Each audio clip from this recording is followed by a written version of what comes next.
Everyone, welcome back my channel कानून और सुरक्षा हेल्पलाइन। आज हम बात करेंगे उन वकीलों की जो झूठा केस डाल देते हैं और फिर सोचते हैं कुछ नहीं होगा। जी हाँ, एक नया जजमेंट आया है जिसमें साफ साफ कहा गया है कि अगर किसी वकील ने झूठा केस डाला या फिर झूठा कुछ गलत शिकायत करने की कोशिश की तो उसके ऊपर कार्रवाई की जाएगी, उसका लाइसेंस तक रद्द हो सकता है।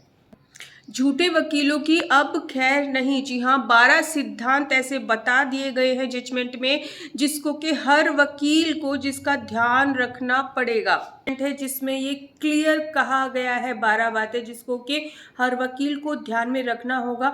ये मामला क्या था? ये एक वैवाहिक मामला था जिसमें एक वकील ने क्या किया, गलत पार्टी का साथ दिया। पारिवारिक विवाद चल रहा था और यहाँ पर एक जो वकील है, वकील के द्वारा ही छोटे मामले को जब वो वकील के पास पहुंचे बड़ा बनाकर अपने फायदे के लिए पेश किया गया, जो कि वकील के पेशे के सख्त खिलाफ है।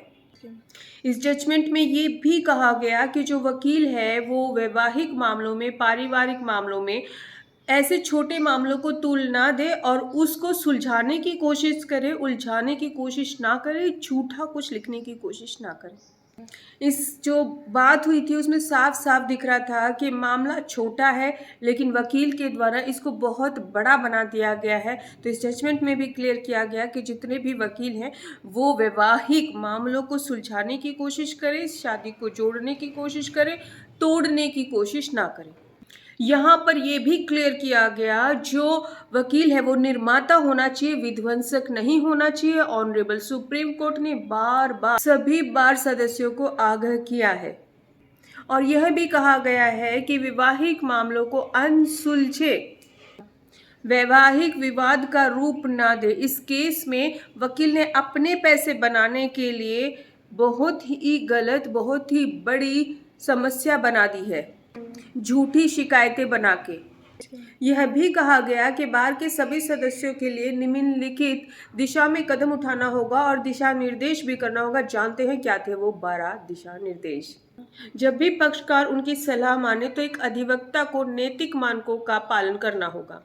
अधिवक्ताओं को कभी भी पक्षकारों को गुमराह नहीं करना चाहिए।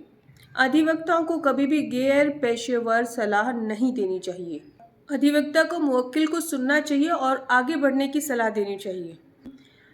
अधिवक्ता भी योग्य परामर्शदाता की सलाह ले, सहायता ले ताकि पार्टी को सही सलाह दे सके। अधिवक्ता को भी मुवक्किल से सही निर्देश प्राप्त करने चाहिए। अधिवक्ता को मुवक्किल को व्यक्तियों को फंसाने से रोकना चाहिए। कभी वो किसी के ऊपर झूठा केस कर रहे हो और अधिवक्ता कहे कि हाँ भाई कर दो, तो ये गलत है।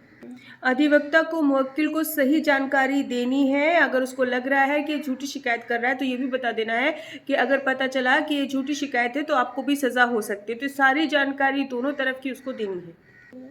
अधिवक्ता को अगर किसी व्यक्ति को गिरफ्तार करवाना है तो पुलिस को सूचित करना चाहिए। अधिवक्ता को निष्पक्ष भूमिका निभानी चाहिए और कोशिश करनी चाहिए कि जो पति का परेशानी है या पत्नी की परेशानी है उसको सुलझाया जा सके। यदि कोई व्यक्ति झूठी शिकायत करने आया है तो उसको भी सही रास्ता दिखाना चाहिए।